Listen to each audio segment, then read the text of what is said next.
Okay, in the last video, I told you that if you could take those three steps and count, then you could do a for loop. So let's just talk about how to do a for loop. It comes in three steps. You start by saying the word for. So you'll say for, and then you put parentheses. And then inside these parentheses, the first thing you give it is where you want it to start.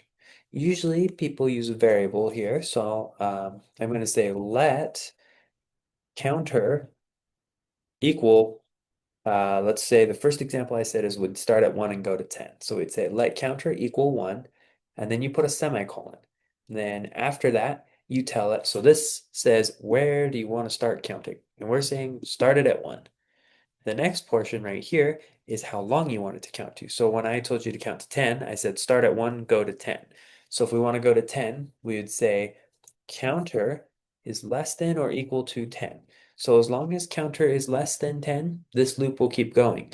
As soon as it's equal to 10, then the loop will stop.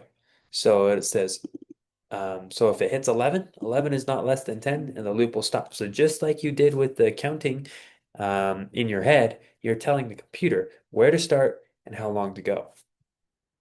Well, the computer doesn't automatically know which direction to go, so we want to tell it to take the counter, and then for each step, each time this loop goes through, we want the counter to go up by 1. So we could say counter equals counter plus 1. And some of you who have programmed before may know there's some shorter syntax for this. We'll get to that in a minute.